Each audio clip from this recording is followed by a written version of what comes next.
Assalamualaikum warahmatullahi wabarakatuh. Perkenalkan, nama saya Doni Sesati dengan NPM 20.04.04.02.0016 Prodi Akuntansi Angkatan 2020.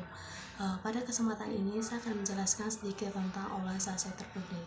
Langsung saja, yang pertama itu persamaan sektor publik dengan sektor swasta. Yang pertama, di mana kedua sektor merupakan bagian dari integral dari sistem ekonomi di suatu negara dan menggunakan sumber daya yang sama untuk mencapai tujuan organisasi. Dan yang kedua, keduanya menghadapi masalah yang sama, yaitu kelangkaan sumber daya, sehingga dituntut untuk menggunakan sumber daya organisasi secara ekonomis, efisien, dan efektif.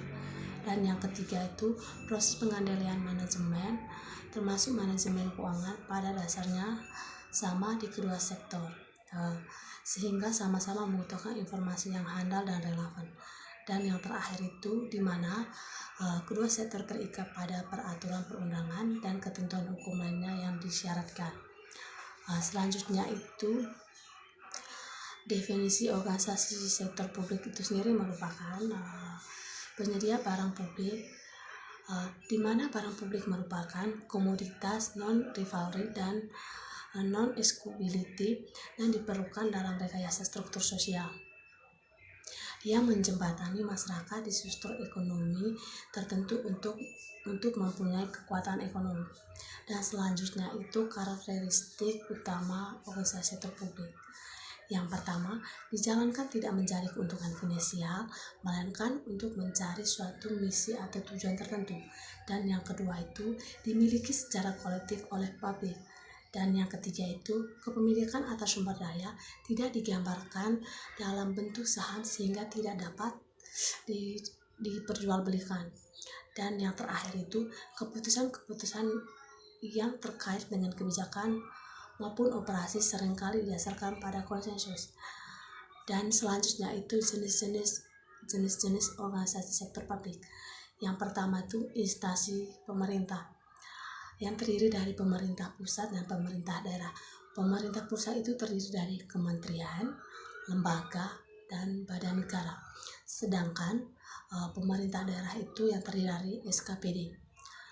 Dan yang kedua itu juga organisasi nirlaba milik pemerintah yang terdiri dari perguruan tinggi BHNN, rumah sakit milik pemerintah, dan yayasan milik pemerintah. Dan yang terakhir itu organisasi nirlaba milik swasta yang terdiri dari yayasan swasta, sekolah dan universitas milik swasta, dan rumah sakit milik swasta. Selanjutnya itu value of money organisasi sektor publik. Value of money merupakan konsep pengelolaan organisasi sektor publik yang mendasarkan pada 3 elemen, yaitu yang pertama ekonomi, di mana pemerolehan input dengan ekuitas tertentu pada harga yang terendah. Yang kedua itu efisiensi, di mana pencapaian output yang memaksimumkan dengan input tertentu atau penggunaan input yang terendah untuk mencapai output tertentu. Yang ketiga itu efektivitas, yang artinya di mana tingkat pencapaian hasil program dengan target yang ditetapkan atau diperbandingkan outcome dengan output, di mana ketiga hal tersebut merupakan pokok value of money. Namun beberapa pihak berpendapat perlu ditambahkan 2 elemen, yaitu keadilan atau equity, yang artinya mengacu pada adanya kesempatan sosial yang sama untuk mendapatkan pelayan publik yang berkualitas dan sejahtera ekonomi. Yang kedua itu pemerataan, yang artinya di mana penggunaan uang publik tidak berkonsentrasi pada kelompok tertentu melainkan secara merata. Dan yang terakhir itu manfaat implementasi value of money. Yang pertama meningkatkan pelayanan publik, yang kedua meningkatkan efektivitas pelayanan publik, pelayan tepat pada sasaran, dan yang terakhir itu menurunkan biaya pelayanan publik karena hilangnya efisiensi dan penghematan dalam penggunaan input. Sekian dari saya, terima kasih.